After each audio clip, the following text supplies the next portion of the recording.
आप सभी का बहुत-बहुत स्वागत है ज्योतिष ऊर्जा में। आज हम यहाँ पर बात करेंगे शिवरात्रि की। शिवरात्रि का पावन अवसर आ रहा है। भगवान शिव की पूजा और अर्चना विशेष फल देती है।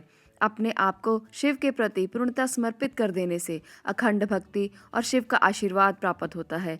शिव कल्याणकारी हैं, वे दया के सागर हैं और बहुत प्रसन्न होने वाले हैं। माना जाता है कि शिव बहुत भोले हैं और बहुत जल्दी प्रसन्न हो जाते हैं। शिवरात्रि के पावन अवसर पर हर व्यक्ति अपने तरीके से शिव को प्रसन्न करने की कोशिश करता है। हम सब लोग चाहते हैं कि शिव हमारे द्वारा किए गए उपायों से प्रसन्न हो जाएं। आपको यहाँ पर मैं बताने वाली हूँ आज राशियों के हिसाब से कि किस प्रकार से आप अपनी राशि के अनुसार शिव पूजन करते हैं, तो इससे आपको बहुत ज़्यादा विशेष लाभ होगा और जल्दी ही शिव प्रसन्न हो जाएंगे। महाशिवरात्रि के अवसर पर जब शिव के पूजन की बात की जाती है तो सबसे पहले बात की जाती है उनके रुद्राभिषेक की, क्योंकि शिव का पूजन बिना रुद्राभिषेक के पूरा नहीं होता।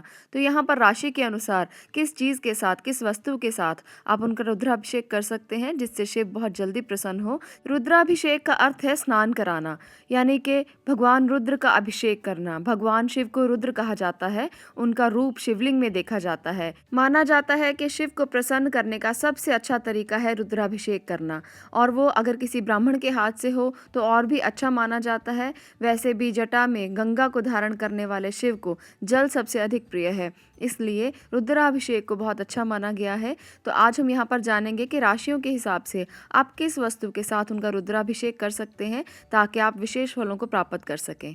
आज हम यहाँ पर बात करेंगे मेष राशि की। मेष राशि के लोगों को शिव का रुद्राभिषेक किस वस्तु से करना चाहिए, यहाँ पर आज हम ये जानते हैं। मेष राशि का जो स्वामी है वो है मंगल ग्रह, इसलिए इस राशि के जो लोग हैं उन्हें सोमवार के दिन या शिवरात्रि के दिन अगर वो गुड़ और शहद के साथ भगवान शिव का अभिषेक करते हैं तो ऐसे में भगवान शिव बहुत प्रसन्न होते हैं। ऐसे में ये भी माना जाता है कि अगर वो गन्ने के रस का उपयोग करते हैं तो भी शिव बहुत प्रसन्न होते हैं, क्योंकि गन्ने का रस से ही गुड़ बनता है और इसलिए गन्ने के रस से भी अगर उनका रुद्राभिषेक किया जाए तो शिव को अपार प्रसन्नता होती है। और ऐसे में शिव अपना पूरा फल मेष राशि के लोगों को प्रदान करते हैं।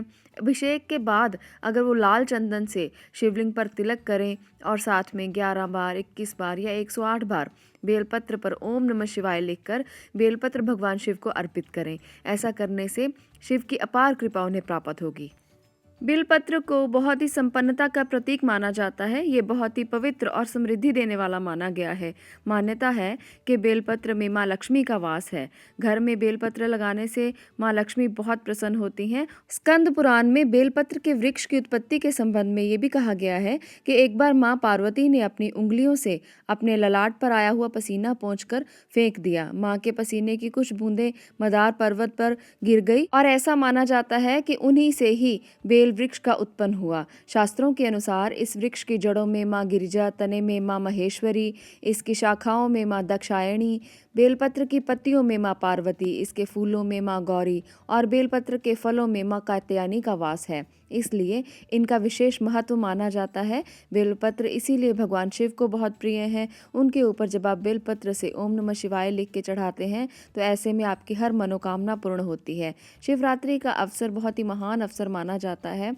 इस समय पर अगर आप ये विशेष उपाय करते हैं, मेष राशि के लोग अगर ये विशेष उपाय करें तो उनके भाग्य का साथ उनको मिलने से कोई नहीं रोक सकता। भगवान शिव प्रसन्न होकर उनको भाग्य का साथ देंगे और इसके साथ साथ उनकी हर मनोकामना भी ज़रूर पूरी होगी। बिल्वपत्र को जब हम तोड़ते हैं तो इसके लिए कुछ विशेष सावधानियां रखनी बहुत ज़रूरी होती हैं। इन सावधानियों के बारे में थोड़ा सा जान लेते हैं। जब हम बिल्वपत्र को तोड़ते हैं तो उनकी पूरी टहनी को नहीं तोड़ना चाहिए, सिर्फ आप पत्तों को तोड़ें। उनकी पूरी टहनी को अगर आप तोड़ते हैं तो इससे आपको दोष लगता है। और इसके साथ साथ जब आप पत्तों को तोड़ते हैं तो पत्ते पूरे 3 होने चाहिए। गिनती में पत्तों की संख्या 3 हो, इससे ज़्यादा आप टहनी को ना तोड़ें। ऐसा करने से आपके दोष लगेगा। दूसरी जो विशेष सावधानी है, जब आप बिल्व पत्र को शिवलिंग पर चढ़ाते हैं तो चिकनी तरफ को शिवलिंग पर रखें, दूसरी तरफ को कभी नहीं रखना चाहिए। ऐसे में विशेष ध्यान रखने की ज़रूरत होती है। अगर बेलपत्र आप चढ़ाते हैं तो उसके ऊपर ओम नमः शिवाय लिखकर अगर चढ़ाते हैं तो और भी पुण्यदायक माना जाता है। बिल्वपत्र का पूजन करने से सभी दुखों का नाश होता है। यह भी विशेष ध्यान देना चाहिए कि बेलपत्र की पत्तियां कहीं से भी कटी फटी या टूटी हुई ना हो और इसमें कोई भी छेद नहीं होना चाहिए। अगर ऐसा होता है तो इन्हें खंडित माना जाता है और खंडित पत्ते कभी भी भगवान पर नहीं चढ़ाए जाते। तो इन चीज़ों का आप विशेष ध्यान रखें। अगर ऐसा करेंगे तो आपको आपकी पूजा का विशेष फल प्राप्त होगा और भगवान शिव आपसे ज़रूर प्रसन्न हो जाएंगे। तो चलिए, महाशिवरात्रि के पावन अवसर पर आप भी भगवान शिव को प्रसन्न करने के लिए खूब पूजा पाठ करें, उनका रुद्राभिषेक करें। आज के लिए इतना ही। अगर आप लोगों को ये वीडियो अच्छी लगी हो तो इसे लाइक करें, इसे शेयर करें और इस चैनल को सब्सक्राइब करें। वीडियो को देखने के लिए धन्यवाद।